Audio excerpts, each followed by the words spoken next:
and my people. Welcome again to African Folktales by Femi. Party Popper. Now here we dey just true stories wey go touch your heart, make you laugh small, and still teach you life lesson wey you no go forget. Today's story no be ordinary one, e get as e be. Know about secondary school students wey think say bullying no cruise. An amused face. Dem dey laugh one girl just because she get money, she fine, and she no like wahala. But my people, this life get turn. Woman walking medium dark skin tone. As the story go, you go see say bullying no get gain, and say character and kindness not the real wealth for this world. Globe show in Europe, Africa. So abeg, carry your chair come near, hold your chin, relax. Because the price of kindness, an African school story scene 1, the bell rings. It was a bright Monday morning at Eden Secondary School, a public school in the heart of Lagos. The bell had just rung, and students rushed into their classrooms, the sound of footsteps echoing through the corridor. In Class 2B, laughter and chatter filled the air. The teacher hadn't arrived yet. On the front row sat Amoka, a quiet girl with smooth dark skin and neatly braided hair. She came from a wealthy family. Her father owned several supermarkets in the city, and her mother was a lawyer. Amoka was kind but reserved. Her school bag, shoes, and books were all new and spotless, something that made her stand out among her classmates. At the back of the class sat Tinu, Sod, and Kola, the trio everyone knew as the bully crew. They loved mocking others, but Amoka had become their main target. "See her fine bag," Tinu hissed. "You think because your father is rich, you're better than us?" Sod joined in, flicking her braided hair. "You can't even talk to people, you just sit like you own the school." Kola laughed loudly. "If I were her, I would buy the whole class and make us her servants." The class burst into laughter. Amoka kept quiet, staring at her book, her eyes glistening. Scene 2, the quiet defender from across the aisle, Emeka, a bright and calm boy, frowned. He hated how they treated Amoka. Though he wasn't rich, he believed everyone deserved respect. "Hey, that's enough," Emeka said. "Leave her alone." "What did she do to you?" Tinu turned, her lips curling. "So you're now her bodyguard, ABI?" Emeka stood firm. "No, but bullying is not funny. One day, you'll wish someone defended you too." Sod rolled her eyes. "Abeg, go and sit down, Jia. We are just joking." But Amoka saw the kindness in Emeka's eyes and whispered softly, "Thank you." At that moment, the classroom door opened. Mr. Ajayi, their class teacher, entered. His tall frame and glasses made everyone sit upright instantly. "Good morning, class," he said. "Good morning, sir," they chorused. "Open your notebooks. Today we are learning about respect and empathy." Emeka smiled faintly. It was as if destiny had timed the lesson perfectly. Scene 3, a lesson beyond words. Mr. Ajayi began. "Respect means treating others the way you want to be treated. Whether they are rich, poor, tall, or short, it doesn't matter." He walked between the rows of desks. "Who can tell me what empathy means?" Emeka raised his hand. "Sir, empathy means putting yourself in someone else's shoes." "Excellent." Mr. Ajayi nodded. "And that, class, is the foundation of humanity." Amoka lifted her eyes for the first time, feeling understood. Meanwhile, Tinu whispered, "He's just saying all this because of that rich girl." Mr. Ajayi heard her.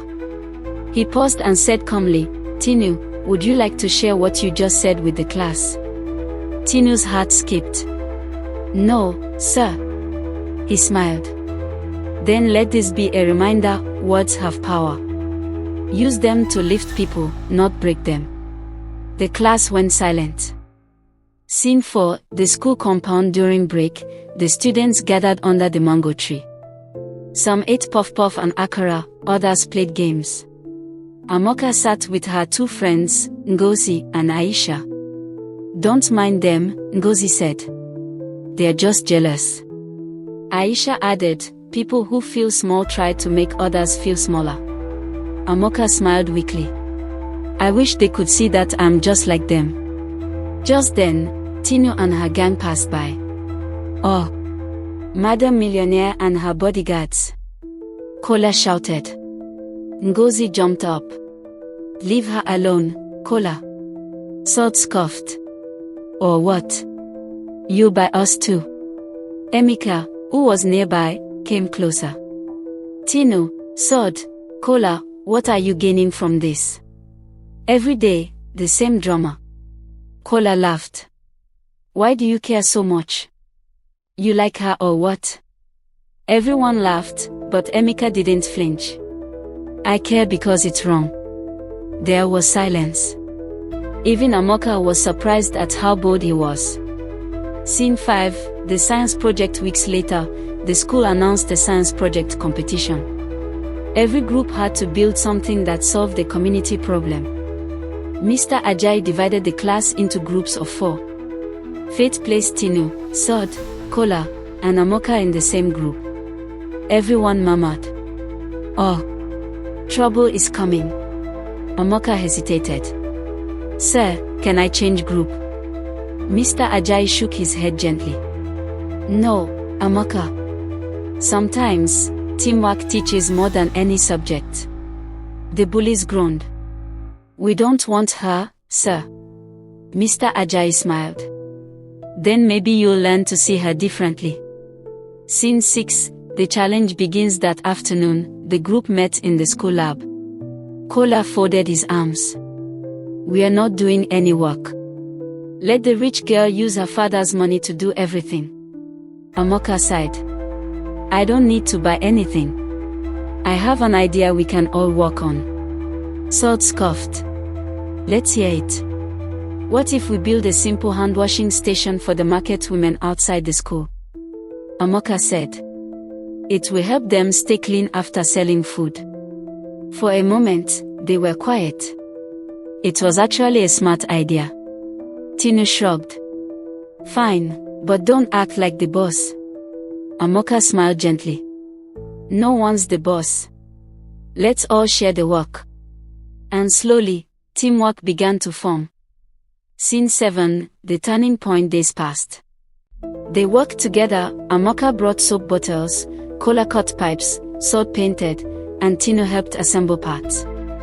For the first time, the bullies saw Amoka differently. She laughed, shared snacks, and even helped Tinu fix her broken ruler.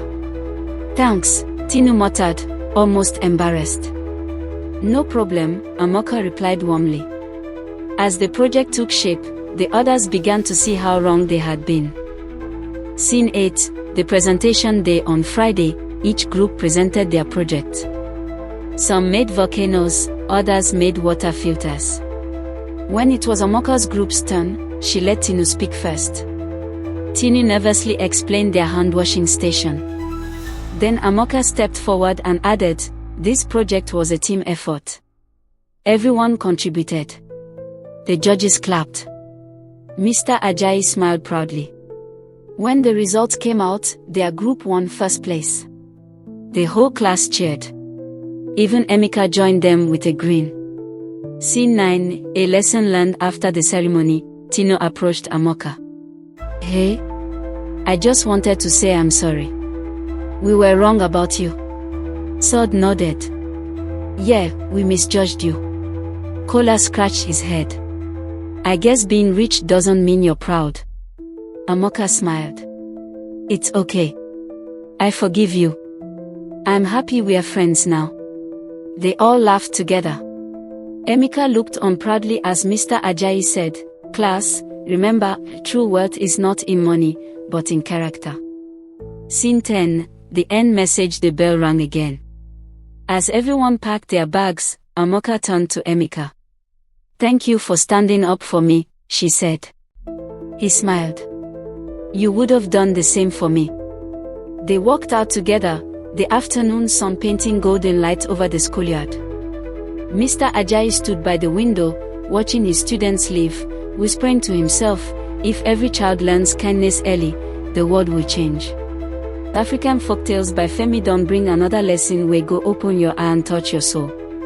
If you never subscribe, my brother, my sister, abeg press that red button. Make you no miss the next story wey go land. Bell. Now, make we enter the story, The Girl wey dem dey bully, Girl Medium Dark Skin Tone Books. A story wey go show say every child deserve respect. And say love fit change even the hardest heart. Sparkling Heart.